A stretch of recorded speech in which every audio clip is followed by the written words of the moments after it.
नमस्कार विद्यार्थी मित्रांनो, आपण आजच्या व्हिडिओमध्ये पाहत आहोत स्वाध्याय 24. बघा, प्रश्न पहिला दिला आहे, एका घनाकृतीचे एकूण पृष्ठफळ. बघा, पृष्ठफळ तुम्हाला दिलं आहे याच्यामध्ये 384 चौरस सेमी. ओके, तुम्हाला पृष्ठफळ दिले आणि घनाचे घनफळ विचारले. ओके, तर घनाच्या पृष्ठफळाचं सूत्र वापरू आपण. पृष्ठफळ, घनाचे पृष्ठफळ बरोबर 6 गुणिले बाजूचा वर्ग. ओके, हे तुमचं घनाचं पृष्ठफळ आहे. पृष्ठफळ दिले, पृष्ठफळ टाकून द्या इथं. 384 बरोबर 6 गुणिले बाजू वर्ग. हे 6 तुमचं इकडे येईल. 384च्या भागाकारात 6 येतं, राहिला इकडं तुमचं बाजूचा वर्ग. 6 भाग द्या, 6 6 36, 2 उरले, 6 चौक 24, तर बाजूचा वर्ग बरोबर यायली 64. म्हणजे तुमची बाजू किती यायली, तर तुमची बाजू यायली आहे 8 सेमी. ओके, तर तुमची बाजू मिळाली आहे. आता तुम्हाला घनाचे घनफळ काढता येईल. घनाचे घनफळ, घनफळासाठी सूत्र आहे बाजूचा घन. बघा, बाजू दिली आहे तुम्हाला. आत्ता आपल्याला बाजू भेटली आहे 8 सेमी. त्याचा घन करा, म्हणजे 8 गुणिले 8 गुणिले 8, 3 वेळेस गुणायचं आहे आपल्याला. 8 आणि 8 या दोघांचा गुणाकार झाला 64. पुन्हा हे 8 राहिले. 8 चौक 32ला 2, हातच्या आले 3, 8 सका 48 आणि 3 51, तर 512 घन सेमी हे तुमचं उत्तर असेल. तर पर्याय क्रमांक 1 हे तुमचं उत्तर असेल. प्रश्न क्रमांक 2 दिला आहे, घनाची बाजू दुप्पट केल्यास घनाचे पृष्ठफळ किती टक्क्याने वाढेल. बघा, सुरुवातीला बाजू मी घेतोय x आणि दुसऱ्या वेळेस बाजू घेतोय मी 2x. दुप्पट करायची बरं बाजू. आता आपल्याला घनाचे पृष्ठफळ काढायचं बरं का. पृष्ठफळ बघा,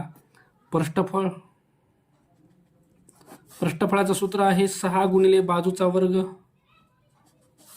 तसंच हे सूत्र आपल्याला इथे पण वापरायचे, 6 गुणिले बाजूचा वर्ग. फक्त इथली बाजू तुमची x आहे आणि इथली बाजू तुमची ह्याच्या डबल आहे, म्हणजे 2x आहे. चला, 6 गुणिले बाजू किती आहे x चा वर्ग, तर हे तुमचं 6x वर्ग यायले. इथं 6 गुणिले तुमची बाजू किती आहे, बाजू आहे 2 टाइम x आणि ह्याचा वर्ग, म्हणजे हे झालं 6 आणि ह्या 2चा वर्ग झाला 4x वर्ग. तर टोटल झालं तुमचं 6 चौक 24x वर्ग. ओके, आता आपल्याला विचारलंय बाजू दुप्पट केल्यास घनाच्या पृष्ठफळामध्ये किती टक्क्यांनी वाढ व्हायली. आता ही वाढ किती झाली हे आपल्याला पहिले बघायचंय. पहिले घनाचं पृष्ठफळ होतं 6x वर्ग, आता झाले 24x वर्ग. तर वाढ बघायची आहे, तर 24मधून 6 वजा करा, 24मधून 6 गेले, 18x वर्ग एवढी तुमची वाढ झाली बरं का. ही वाढ झाली. आता ही वाढ किती टक्के झाली हे बघायचं आपल्याला. सुरुवातीचं फळ किती आहे, 6x वर्ग आहे. 6x वर्गच्या झालेली वाढ किती आहे, 18x वर्ग. इंटूमध्ये 100 घ्या गुणाकारात. x वर्ग कट झाले, उरलेलं 18 भागिले 6 गुणिले 100. 6 भाग द्या, 6 18 आणि 3 आणि 100 हे तुमचे टक्के. तर बघा, पर्याय क्रमांक 300%, पर्याय 3 हे तुमचं उत्तर असेल. प्रश्न क्रमांक 4 दिलाय, एका घनाचे घनफळ दिलेत. बघा, घनफळ दिले तुम्हाला. घनफळ आहे 216. तर त्याच्या एका पृष्ठाचे क्षेत्रफळ किती आहे. तर आपण घनाच्या घनफळावरून पहिले त्याची बाजू काढूया. बाजू बघा, घनाचे घनफळ बरोबर बाजूचा घन. घनफळ दिलं इकडे टाकून द्या 216. तर 216 बरोबर बाजूचा घन. याचं जर क्यूब रूट घेतलं आपण, बघा क्यूब रूट घ्या, इकडं उरणार आहे बाजू. ओके, 216चं जर घनफळ बघितलं आपण, तर हे तुमचं येईल 6 बरोबर बाजू. तर तुमची बाजू किती येईल, 6 येईल बरं का. जर तुम्हाला हे डायरेक्ट कळत नसेल तर याचे काय करा, अवयव पाडा 216चे. बघा, 216चे अवयव पाडू आपण. बे 1 बे, हे छोटा आहे, बे 8 16, बे 5 10, बे 4 8, बे 2 4, बे 7 14, 3 9 27, 3 3 9 आणि 3 1 3. ओके, तर जो नंबर 3 वेळेस आहे तो एकदाच घ्यायचा आहे. हा पण नंबर 3 वेळेस आहे तो पण एकदाच घ्यायचा आहे. यांचा गुणाकार करा, 3 2 6, तर हे 6 यायले बरं का याचं घनमूळ. आता आपल्याला बाजू भेटली आहे, तर काय विचारले बघा, एका पृष्ठाचे क्षेत्रफळ किती. तर एका पृष्ठाचे क्षेत्रफळ बरोबर किती असतं माहिती आहे का, बाजूचा वर्ग. 6 पृष्ठ जोडले तर 6 गुणिले बाजूचा वर्ग होतं. एकच पृष्ठ काढायचा आहे तर बाजूचा वर्ग, बाजू आहे 6, 6चा वर्ग करा, तर हे तुमचं 36 चौरस सेमी. ओके, तर पर्याय 2 हे तुमचं उत्तर असेल. प्रश्न क्रमांक 5 दिलाय, घनाचे घनफळ 1/8 पट झाले तर घनाची बाजू किती पट केली असेल. ओके, तर बघा सुरुवातीला घनफळ जे आहे का ते x पकडूया आणि दुसऱ्या वेळेस घनफळ जे आहे का ते 1/8 पट झाले. कुणाच्या? सुरुवातीच्या घनाच्या 1/8 पट म्हणजे 1/8x झाले. ओके, तर दोन्ही ठिकाणच्या आपल्याला बाजू काढायच्या. घनाचे घनफळ बरोबर बाजूचा घन, इथं पण तेच सूत्र वापरायचं आहे, घनफळ बरोबर बाजूचा घन. ओके, तर घनफळ इथं किती आहे? x आहे. इकडं असेल तुमचं बाजूचा घन. इथं घनफळ किती आहे तुमचं? इथं घनफळ आहे x/8 बरोबर इथं तुमचं राहील बाजूचा घन. ओके, आपल्याला बाजू काढायच्या, तर ह्या बाजूचं घन इकडं जाईल म्हणजे हे घनमुळात x येतं तुमचं बरोबर तुमची बाजू भेटली तुम्हाला. बघा घनमूळ घेतलं, हे इकडं जाईल तुमचं. इथं बी तेच करायचं आपल्याला. इकडचं जे घनमूळ आहे ते इकडं जाईल. घनमुळात x/8 बरोबर इकडं तुमची बाजू रिकामी राहील. ओके, आपल्याला बाजू काढायची बरं का. आता हे जे आहे याला असंच ठेवून द्या, ह्याला तुम्हाला सोडवता येईल. एक्सचं घनफळ x जे आहे x हे असंच राहील, एक्सचं घनमूळ 8चं तुमचं बाहेर 2 निघणार आहे, ही तुमची बाजू भेटेल ही बाजू. ओके, तर तुम्हाला दोन्ही ठिकाणच्या बाजू भेटल्यात. त्यांनी म्हणलंय तर बाजू जी आहे घनाची बाजू ती किती पट केली असेल. इथं बाजू किती आहे तुमची? इथं बाजू आहे फक्त घनमुळात x, इथली बाजू आहे घनमुळात x/2 ही बाजू आहे. ओके, तर हे याच्या किती पट आहे विचारले, तर याला वर ठेवा. हे बघा ह्याला वर ठेवायचं आहे आपल्याला घनमुळात x/2 आणि याला भाग द्यायचा आहे आपल्याला सुरुवातीच्या बाजूनं. सुरुवातीची बाजू किती आहे? घनमुळात x ना. ओके, आता हे अशाला असंच ठेवू. भागाकाराचं गुणाकार करताय तर हे जे आहे याच्या खाली 1 आहे तर 1 वर जाईल आणि हे खाली येईल तुमचं. ओके, हे आणि हे सेम आहे, कट करता येईल. इथं राहिले तुमचं 1/2, तर 1/2 उत्तर आहे तुमचं 1/2 पट केली बरं का बाजू. पर्यायात बघू आपण. बघा तुम्हाला पर्याय दिले, पर्याय क्रमांक 3 बाजू 1/2 पट केल्यावर हे तुमचं घनफळ येईल. प्रश्न क्रमांक 6 दिलाय, इष्टिकाची ती आकाराच्या लाकडी पेटीस बाहेरून रंग द्यायचा आहे. पेटीची लांबी दिली आहे तुम्हाला 48 सेमी, त्याच्यानंतर रुंदी दिली आहे 30 सेमी, रुंदी आहे 30 सेमी आणि उंची हाईट दिली तुम्हाला 20 सेमी. तर रंग देण्याच्या भागाचे क्षेत्रफळ किती चौरस मीटरमध्ये विचारले बरं का. तर आपल्याला हे जे आहे ते सेमीमध्ये आहेत. सगळ्यांना तुम्हाला मीटर करायचं आहे मीटरमध्ये. ह्याला मीटरमध्ये केलं 1 मीटर बरोबर 100 सेंटीमीटर.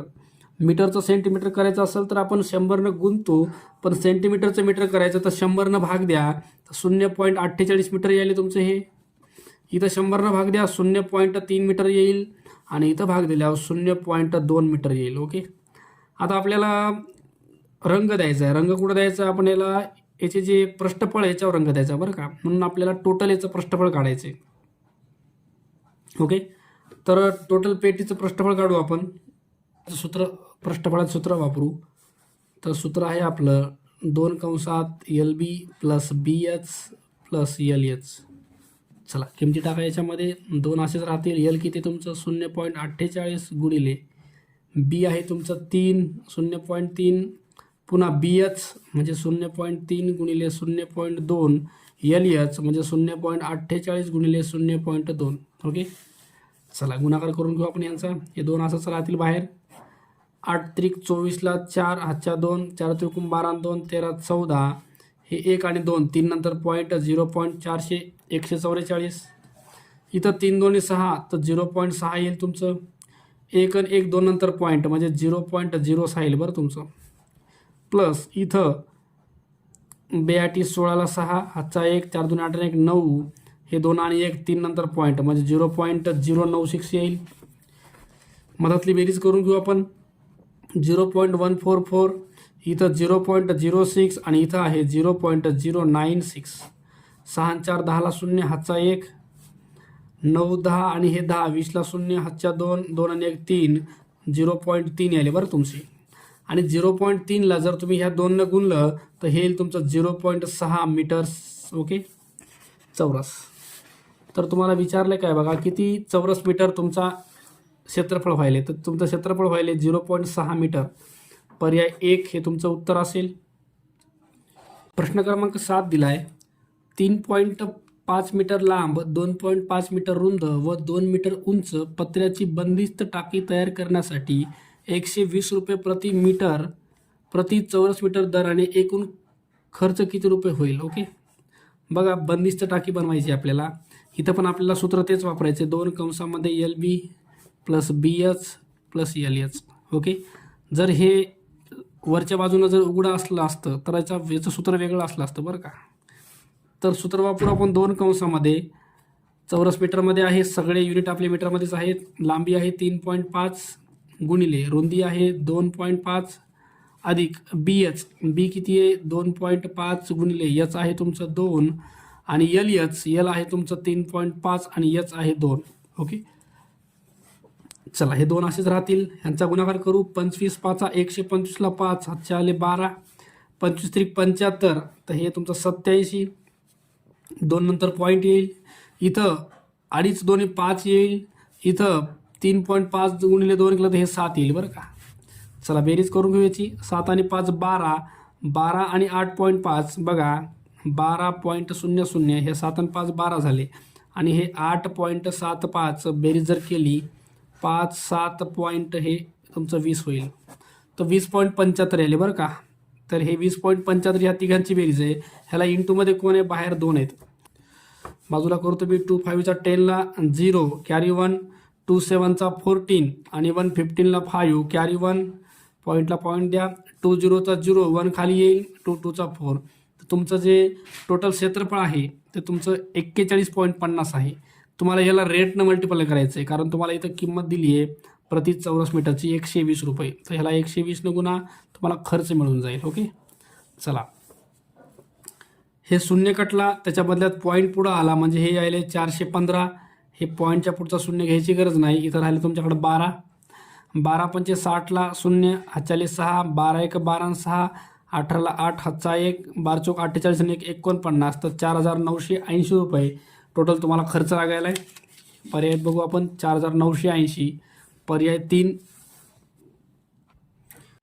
प्रश्न क्रमांक 8 दिलाय. 10 सेमी बाजू असलेल्या पोकळ घनाची धारकता किती. ओके. आपल्याला धारकता काढायची असेल तर ती लिटरमध्ये येते आणि लिटरमध्ये धारकता काढायची असेल तर तुमची बाजू जी आहे ती मीटरमध्ये असायला पाहिजे.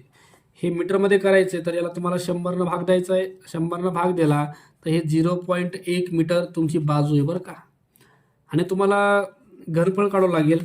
तर घनाचं घनफळ बरोबर बाजूचा घन, तर बाजूचा घन म्हणजे बाजू 3दा लिहायची. 0.1 गुणिले 0.1 गुणिले 0.1. बघा 1 आणि 1चा गुणाकार 1च येतो, पण पॉईंट बघा 1 2 आणि 3, 3 नंतर पॉईंट 1 2 3 नंतर तुमचा पॉईंट इथं असेल. हे तुमचं टोटल घनफळ झालं. ओके. आता तुम्हाला याच्यात धारकता किती हे विचारले, म्हणजे तुम्हाला हे लिटरमध्ये काढायचे तर याला तुम्हाला 1000 गुणावं लागणार आहे. 1000 जर याला गुणलं तर हा तुमचा पॉईंट इथून डबल 3 पुढं जाईल, म्हणजे हे 1 लिटर तुमचं उत्तर येणार आहे. ओके. तर पर्याय दिले बघा 1 लिटर, पर्याय 1 हे तुमचं उत्तर आहे. प्रश्न क्रमांक 9 दिलाय.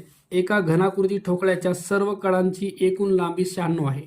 बघा जे घनाकृती ठोकळा असतो त्याला एकूण लाईन किती असतात, कडा, एकूण सगळ्या 12 कडा असतात, 12 बरं का. सगळ्यांची एकूण बेरीज तुम्हाला 96 दिली आहे. जर 96ला तुम्ही 12 भाग दिला, 12 8 96, तर एकाची तुमची बाजू यायली आहे, प्रत्येक बाजू तुमची यायली 8 सेमी लांबीची. ओके. प्रत्येक बाजूचं माप यायला तुमचं 8 सेमी. आता तुम्हाला काय विचारलंय, पृष्ठफळ व घनफळ यांच्यातील फरक विचारलाय. आता आपण पहिले पृष्ठफळ काढूया. पृष्ठफळ बरोबर 6 गुणिले बाजूचा वर्ग आणि घनफळ बरोबर बाजूचा घन. ओके. दोन्ही किमती काढून आपल्याला त्यांचा फरक बघायचा आहे. 6 गुणिले बाजू किती आहे 8 चा वर्ग, 6 गुणिले 8 चा वर्ग 64. चला 6 न गुणा, 6 चौक 24 ला 4 हातच्या 2, 6 7 36 आणि 2 38, हे 384 आहे. इथं बाजूचा घन, बाजू किती आहे 8 आहे, 8चा जर घन केला तर हा तुमचा येतो 512. ओके. यांचा फरक बघायचा आपल्याला. तर 512 मधून 384 वजा करा, 12 मधून 4 गेले 8, इथं 0 राहतील, इकडे 1 दिला होता, 4 राहिले 10, 10 मधून 8 गेले 2 आणि 4 मधून 3 गेले 1, तर 128 हा तुमचा फरक असेल. पर्याय 1 दिलाय आपल्याला 128.